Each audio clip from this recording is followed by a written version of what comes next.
So you're watching SeptumSin versus the world. I'm SeptumSin. Today we are covering another Spotlight series. And the person we're covering this time is director, actor, producer Phil Herman. Now this man has done a lot of work, but thankfully, when I'm looking at it as a director, most of it is gettable, and that's a good thing. There are some, like, say, and I probably will do the Polonia brothers and Mark Polonia. Those are not always easy to get, all of it. So, but this, I've got a good majority, and I'm sure that if he sees something here that I'm missing, he can fill me in if he watches this video. But this is a pretty interesting individual. A lot of the stuff here, really good at the underground indie, I call them micro-budget cinema. Really kind of goes back to even the shot-on-video days. And I will say, for those of you who do love shot-on-video horror, you should definitely check out especially the early catalog. You will not be left wanting. Now, also, if you really want to try and get a hold of some of these, I will talk about how you can, at least for some of these, at the end of this video. So either fast forward or stay tuned. So let's start with the first film that he had directed, and that was The Wrong Side of Town. Now this is one I had struggled with because I had to get the disc replaced, then somebody stepped on it, so I had to replace the cover. It's, it is what it is. But this really does have that feel of a true indie micro-budget filmmaker. When you've got this, when you're just doing it and you're producing it, you're just trying to get it out there. Now this one's truly shot on video, at least to what I can see. And it's about this guy who really he's having a bad day. And for those of you who really like kind of those action films of the early 90s. This was 1990, really, where they were where you're lost on the wrong side of town. You got a lot of criminal element coming after you, and you're trying to escape it. This is essentially that type of film. It's pretty good. I think that, at least as far as personally, I enjoyed it. And again, I think for anybody here, I'm not gonna. I will make an exception if I feel like you'll enjoy this even if you don't like micro-budget films. But, so it's that way I'm not going to keep saying it over and over again if you like micro-budget films. But this one here, I think that is a really good one. I think that if you can kind of tune out the shot-on-video quality, I think you could really enjoy this. Sort of like how I feel like video violence, you can really kind of move out of the low budget nature and just enjoy the film. But that's my take on that one. So the second one up here, also very similar vein, is Burglar from Hell. Now this one actually does have a alternate cover, several alternate covers on it. It is about this burglar who gets killed, and then he gets brought back from the grave and starts murdering a bunch of people in the house he's in. And it's relatively good. As far as slashers go, this is probably one of my favorites of his films. This is, I think, his first actual horror film that he directed, and it shows that there's a lot of potential there, a lot of cool nature. The burglar is pretty cool. The whole setup is well done. I think that this is one that I think if you are on the edge, you could actually enjoy this even if you're not solely into the independent scene. This one has a nicer release from Saturn Core Audio and Video, and it was sold through Vinegar Syndrome. Might still be. I don't think that this slipcover probably is in stock anymore, but if it is, it's there. But also a really good movie. One I think that you should check out. Another one that I really liked in the same vein is The Jacker, and this one kind of hits the line between kind of true crime and slasher, about this kind of evil carjacker that likes to kill people. And again, it has that same quality to it. This is the first one that I kind of would give the kind of sleazy quality to it. in a good way. Where it just, I just can't think of any other way to describe it. And some are more than others. But this one, again, if you like those types of films, you will like this. I enjoyed it. I liked this. I want to see Jacker 2. I've got it. I just haven't gotten into it yet. And Jacker 2 is not directed by him, so it won't be on here. But do note that it exists. Alright, so the next one, again, sleazy, in a good way, is Tales for the Midnight Hour Part 1. So this one actually contains both films, Part 1 and Part 2. This is probably the first that I have seen of the anthology-style films. Of course, you have Joel Wynkoop playing a horror host, and, off with the maniacal laughter and everything like that. And he's really good at it. He really is good at what he does there, as he do. And this one, again, a lot of old school anthology features. Pretty cool stuff. I would say definitely worth your watch if you like that sort of thing. Now, me, I like a good anthology series because you get to see a lot, and when it comes to micro budgets, it goes even further than that. And I think as we go up in there, there's more people that are reached out to, more variety, and you get to see a little bit of everything that's different here. So speaking of something different, we've got Horror Tales 666. So I'm kind of covering this, and I'm going to try and cover it on this side too, for YouTube. But this one in particular, there we go. But this one in particular is another one that has that anthology. It's a wraparound. Again, Joel Wynkoop is kind of like the curator of it. He's a burglar breaking into a house, and then he ends up getting locked there by a ghost, forced to read these scary stories. They are kind of up and down, and I did an in-depth look at this one on a psychoanalysis. I don't do those anymore because of how much work it takes, and life has not been good since like 2023. So I don't really have the time that I used to try and dedicate to it. But that one's still up. I did a lot of work into it. I was very detailed on my descriptions and everything. I would check that out if you really want to know more about this one. Despite the cover, this one doesn't quite have the same sleaze factor as some of the others that I saw, and which is good or bad. I think this one's pretty well just a straight out anthology, and I really liked it. It was really good. Alright. So, the next one here is Before I Die. Now this one's also one of those. This one was done in 2003. Let's see here, which is another anthology film. I really liked this one. This one does have that kind of almost grimy factor to it, which you get to see in some of the earlier films, but there's still an excellent quality here, and I really did enjoy this. I think that if you really enjoy some of the early films, a lot of the shot-on-video style, you will like this. It's kind of an anthology of different shot-on-video style films. There were a couple on here that I thought were really good of note, and just in general, good one for support. So, the next one is Into the Woods. Now, again, very similar to the previous, except this one and the one that follows are actually full-on stories. I'm not gonna lie, I don't remember a lot of what I saw when I was watching this.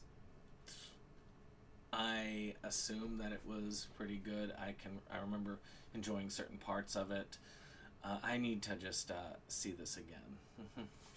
The same goes for Sickened, which follows it directly. And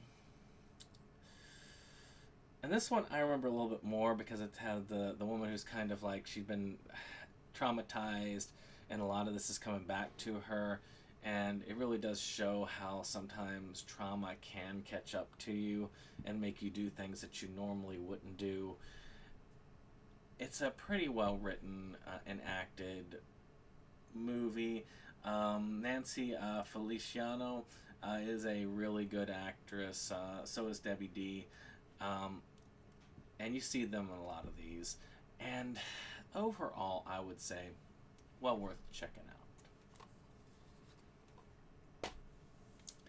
Alright, so one I have to cover again is Earth Girls Are Sleazy. Now, this one is out of print, but I think you can still get it in other formats. I really like this one. This one is like the true definition of sleaze, but it's great. My friend Dave Strege, I can't show that one. My friend Dave Strege got a hold of it for me, and I really do appreciate it. This one's actually a prized piece of my collection.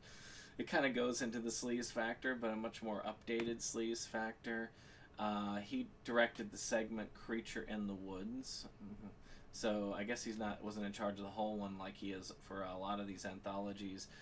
But this one was really fun, really enjoyable. I love the movie, and I hope you do get a chance to see it if you haven't. It's just a really enjoyable treat. Again, the sleaze factor is definitely high in this one, but in a good way. So, I did forget that Tales from the Midnight Hour 2 came before Earth Girls Are Sleazy. This one was an updated version of Tales from the Midnight Hour. It still had Joel as the horror host, but you could tell some time had gone by, that their filmmaking skills have improved, that the quality of the films have improved. It's still similar to the first one, but there is definitely an updated style, and you'll know what I mean if you've watched these for a while. This one came out in 2018 as opposed to the first one, which came out like in 99, so you're going to see some differences, and I do feel like it shows. I feel like that you can see that there's definitely an improvement as far as technically. I'm not 100% whether I would say that it was improved story-wise, but really and truly, that's up to you as the viewer. So, on to Horror Tales 666 Part 2. Yeah. So, this one, actually I don't have to really cover this one, it's kind of far enough back. This one is a sequel, direct sequel, to Horror Tales 666. And this one took place many years later, whereas 2003 to 2021. I did another psychoanalysis on this film. And again, this one kind of updates it with a lot of the newer cast that you see. You could see Sean Coolduder, and you got a couple others. I love the little alien scene in this. There's some pretty cool special effects work. This one had a lot of really interesting stuff. I like the Horror Tales series. I would look forward to a fourth one if they did it. Who knows? Maybe one day I will be able to get into I'll be able to get good enough to be in one of these types of anthologies. This is a pretty cool concept. If you really want to know more about it, though, I would look at that film psychoanalysis. I did a lot of that. And speaking of... 2022, Horror Tales 666 Part 3. So this is the last one I have seen, so to speak. And it had an interesting, I can't really show that. It had a really interesting ending, I guess you could say, to the burglar's story, but left it open so that they could do a Part 4. And I do like how it is, what was it, I can't think of the best is yet to come. That was the line. I love that line. But this one has a good bunch of stuff for the anthology. I am kind of cool with these. There's a lot of stuff that kind of goes from one to one to one. I think that you as an anthology lover, if you like these types of things, will really get a kick out of it. I would watch all three of those. And I've watched them many times, so I know them pretty well. So another one, I think I did a review on it, and I had some controversial thoughts on it, but I'm not going to go into it here, is Doomsday Stories. Now, this is very recent. This is 2023, just last year. And this is an anthology. This kind of goes into the same world of the Meanies, which is kind of like a zombie thing. There was another film by a director, and I cannot think of it off the top of my head, that took place in it. Phil Herman's 127 Days, I think, is the one. Not Phil Herman. Joel Wynkoop's 27 Days. That one also takes place in this universe. Matter of fact, the short here does get further explained in that movie. There's a lot of variety of skills and techniques on display here. Phil Herman is a part of like the tie that binds it. I will say that there's a lot of good in this, a lot of interesting stuff. There's one about this like cyborg guy killing people, like getting revenge. I like that one. I did like Joel Wynkoop's piece. So there's some fun stuff, and I need to revisit it. I've got like the making of, which you can also buy, of the Doomsday Stories, and I really need to just dive into that. I wish I had gotten that to dive into when I was doing my film psychoanalysis of it. I want to say this might have been one of my last ones that I did, but because I was doing a lot of Phil Herman psychoanalysis for a while, but something worth checking out. Alright, so we're getting towards the end here. The last couple of 2023, which we have another anthology, I Slay on Christmas. Now this one is, again, a pretty interesting one. I need to watch it again before I know whether it's going to be one of those that's going to come back again and again in the holidays, but it is one worth checking out. I like good holiday anthology type films. I like a good holiday horror film, and this one definitely scratches some of those itches. For those of you who like your kind of low budget anthology type stuff and you want something for the holidays, you can't go wrong with that. Last but not least, you have Crime Through the Decades, the Owen Brothers. Now, this is kind of a tongue-in-cheek take on the Phil Herman, Joel Wynkoop relationship, so to speak. And I did enjoy this one. I thought that it had a lot of cool comedy moments that kind of like have this kind of filmmaking and killing and all this together. It's just got a lot of fun aspects to it. I need to watch it again. I did enjoy good parts of it, and I do find it fun when they work together. Joel Wynkoop and Phil Herman work very well together. They have a lot of good chemistry, and I really do think that if you like this sort of thing, if you like any of the stuff you've seen in the back catalog, if you've seen even a handful of these, you'll like this. So, we've looked at a lot of this stuff, and I gotta say, this is something that I look forward to seeing more of, and how it evolves and where we go from there. There are a number of titles that haven't been out yet, and there's one in particular, another anthology called Unearthed that he's working on now. I think that the Kickstarter has closed, but you never know. You might still be able to give some money to it if you contact and say, hey, I'd like to give some money to this project. Would you let me do that? That might be something that you could still do. So I would definitely do that. In getting these types of movies, in my opinion, the best way to do it whenever you're dealing with somebody who does the micro-budget film scene is to approach the filmmaker directly.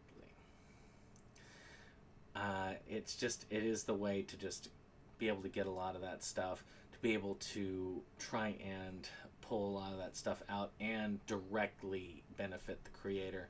Because if you're going through like places like Amazon or Kunaki, well, not Kunaki, Kunaki is usually a direct producer for them, but if you're going to a place like Amazon, or you're going through a place like I don't know, any of these places like Tubi or something like that, they're only getting a portion of it. But if you go directly to them, you'll be able to, get a copy of this, and the money will all go to them. And they invest a lot of money in these types of things, so it should be there. So you would definitely do well by going to him and trying to see if he can sell some of these and get some money directly.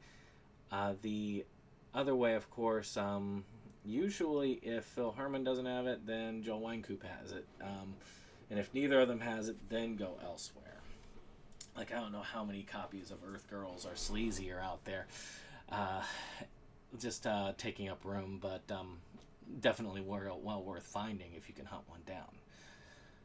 But that's all I've got to say about this creator. If you all like this type of series, let me know. Are there any particular actors or directors that you want me to cover next? I tend to try and skew towards directors because I do like to do that.